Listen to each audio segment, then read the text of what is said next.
What is happening, everybody, on YouTube? Steve here with Raiken Profit over at RaikenProfit.com. Coming back to you guys with another video. This is part 4 of the series, 50 Mistakes to Avoid when Selling on Amazon FBA. If you haven't watched part 1, part 2, and or part 3, be sure to check the description. They're all linked below. But with that being said, let's dive into this video and talk about mistakes number 31 through 40 out of this 50 mistake series that you need to avoid when you're selling on Amazon FBA. I've made a lot of these mistakes. It's cost me a lot of money, a lot of time, a lot of stress. And I want to help you guys out to be able to either start or grow your business without making so many mistakes. So with that being said, if you're ready to rock and roll, let's dive into this video. Mistake number 31. Mistake number 31 is following the herd and not thinking on your own. Now, I'm not going to dive too deep into this, but in general, in business, whether it's an e-commerce business, an offline, online business, it doesn't really matter. The people that kind of just follow the herd and just like, they kind of look at the next guy, they look at the competition and say, oh, he's doing this, I'm going to copy him, tend not to do as well as the people who think outside the box, who are always trying new things, who are innovating, who are kind of leading the field. So again, without diving too deep into this, you want to think on your own. Of course, you want to model success. I'm a big fan of finding what's working. Someone else is doing something that's working and you model it and mimic it, but you want to put your own spin on things. You also want to kind of like take other people's ideas and kind of run with it in a different direction to see if you could find a better way to do it. So, I mean, if you see everybody buying a certain item, that's great, but just realize eventually the market might fall out on that item and you're gonna have to find something else. Maybe everyone's going after toys. Maybe you wanna try clothing or shoes or try a different product that isn't so saturated. Mistake number 32 when selling on Amazon FBA, and this typically happens to the new folks, is not understanding that sales rank is gonna differ based on the category that you're looking at. So for example, you could have a video game that's ranked 10,000 or maybe even 15,000 in the video game category. It's kind of like a slow seller, right? It's not the fastest selling item. It's not the best rank. For video games, I like to stay under like 5,000. Again, I'll go higher, but I'm just using it as a rule of thumb. 10,000 to 15,000 isn't the greatest in video games. Whereas if you were to find maybe an item in the toys category, a 10 to a 15,000 rank in toys is like really good. That item is flying out the door. It's a quick seller. So you need to understand that rank is going to be different based on the category. There's a certain rank for shoes. There's a certain rank for clothing. There's a certain rank for all the different categories. Mistake number 33. Mistake number 33 is assuming that there's no rank associated to clothing and shoes. A lot of people that are scanning items with their barcode scanner on their phone are using the Amazon Seller app. And at the time of this recording, if you were to scan a barcode on a box of shoes or you were to scan a barcode on a tag of clothing, the rank's not going to come up. You'll find the listing, but there's going to be no rank at all. And a lot of people, a lot of beginners actually, they pass on these items because they're like, oh, there's no rank, it's not selling. But for some reason, the Amazon Seller app just doesn't show the rank. So if you do use a third-party software such as Inventory Lab, which I highly recommend, it'll help you to speed up your processes. I believe we already talked about it. They actually give you for free, once you buy that software, Inventory Lab, another scanning app called Scoutify. And for one reason or another, again, I don't know why Amazon doesn't tell us, but when you scan with the Scoutify app, it does show the rank. So that's the mistake right there. If you're going to be selling clothing and shoes and you're ungated in that category, and again, you will have to be ungated, get yourself the Inventory Lab, get yourself the Scoutify. I believe FBA scan might even show the rank as well. I'm not 100% sure. But get Scoutify if you want to sell clothing and shoes, and you'll be able to tell what the rank is and if you should buy it or not. Mistake number 34 is over-promising and under-delivering, right? When I'm in business, I like to under-promise and over-deliver. I like to kind of set the expectations, not low, but I don't want to like, how do I put this? I don't want to get someone super excited and say like, oh, this book is in like new condition, right? And maybe a mother is getting, her daughter a book for college, and she knows that her daughter wants like a really nice condition book for one reason or another, and you say it's like new, it's beautiful, it's in excellent condition, and then when they get it, it's just maybe acceptable or good condition. What you're doing right there is you're over-promising and then under-delivering. You're only setting yourself up to possibly get a negative feedback or to let them down. So I like to under-promise and over-deliver. So with that same example, instead of saying the book is like new, I might say it's acceptable or good when it's actually in very good condition or better. Now, you don't want to go crazy with this, right? You don't have to always go so low, but you don't want to overpromise and underdeliver. You don't want to say the item's in amazing condition when it's just decent, because you're setting yourself up for negative feedback, for failure, for just a bad customer experience. So that's a big thing right there, especially when you're rating the condition of the product you're selling online. You don't want to over-exaggerate just to try to sell the item faster, because it could set you up with some problems and issues down the road. Mistake number 35 when selling on Amazon FBA is when you begin to scale and when you really start to increase your numbers and your overall bottom line and revenue, and you're sourcing more and you're processing more.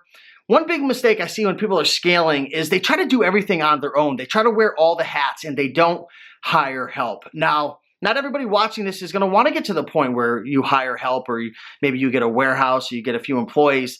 But you have to realize there's only so much that you can do. There's only so much time in the day. So if you want to grow and scale your business, you certainly can as a one-man show, and you can get maybe this high. But if you want to take it to the next level, you have to accept the fact that you're going to have to hand a part of your business off, whether it's hiring a team to go out sourcing for you, or maybe a better approach would be to kind of outsource some of the things that don't take as much strategy or knowledge, like sourcing. So maybe like outsourcing the prepping of your items, or boxing up your FBA stuff, or maybe doing some back-end administrative stuff that you could hire somebody online for. I don't know what that is for you, but if you want to scale, just realize eventually you're going to have to trust that somebody else can help to run a part of your business.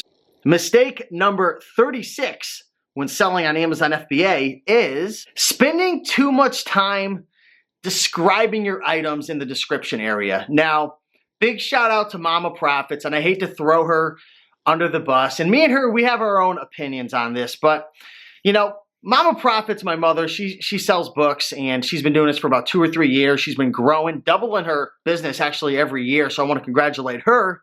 Big shout out to Mama Profits. But anyways, one thing that we don't argue about, but it's just like I don't know, we go back and forth. She spends so much time like grading her books and going through each and every page. And if like there's a little wrinkle on page 42, she feels the need to go into the description and tell them, page 42 has a tiny little wrinkle. And again, when we were talking about, which one was it? I'm looking, number 34, when we were talking about, not over promising and under delivering, there's a thin line between like going too far, trying to like break down every little detail, and just following the guidelines of what an acceptable item is, what a good condition, what a very good condition is.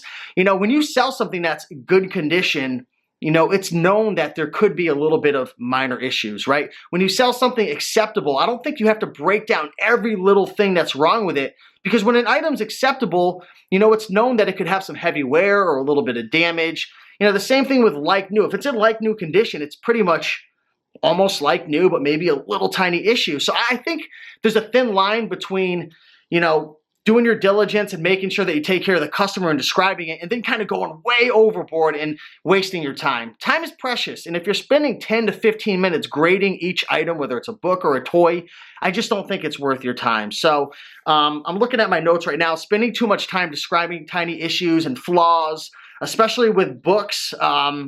Like I said, you gotta value your time, and there comes a point where it's just not worth your time to spend that much time describing each little thing. So hopefully you took something from that. Mistake number 37.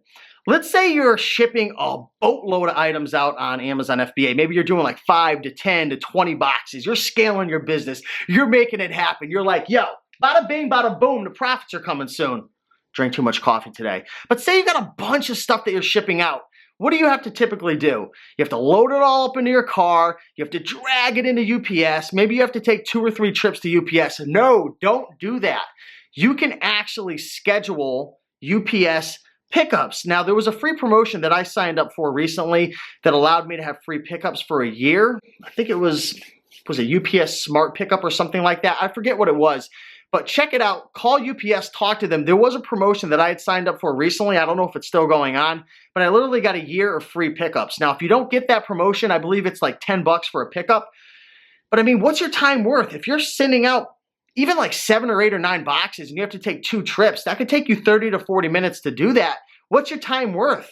30 to 40 minutes to pay $10? I mean, I'm going to do that all day long with gas and your time and leveraging your time. I mean, I could make so much happen with 30 or 40 minutes, way more than $10 worth. So it's not for everybody, but if you scale to that point where you're sending out that many boxes and you don't have a truck or a pickup truck, call UPS, set up an account, get it picked up either for free if you get on that promotion or $10 a pop. I mean, it's only $10. And I mean, if you're doing thousands and thousands of dollars worth weekly or bi-weekly or monthly, it just might be worth it for you.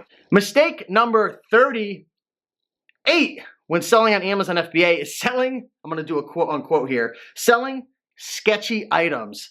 So Amazon's not eBay. It's not eBay. And I'm not saying that eBay allows you to sell sketchy items, but you could definitely get away with more things on eBay versus Amazon. So don't sell DVDs that might be fake. You're just not sure it's sketchy. Don't sell True Religion items or Gucci items that kind of look like they're counterfeit. Just don't do it. I'm not going to dive too deep into this, but if you feel like an item is sketchy, I love doing that little quote unquote, don't send it into Amazon. Don't risk your account getting suspended. Don't risk getting kicked off. It's so valuable to be able to sell on Amazon, to have access to millions and millions of customers who want to buy. Amazon's got a great reputation. It's the platform to be on right now. I'm telling you, it's the place to be. Don't put your account in jeopardy by sending in items that may be fake or even fake. God forbid you're selling faked items.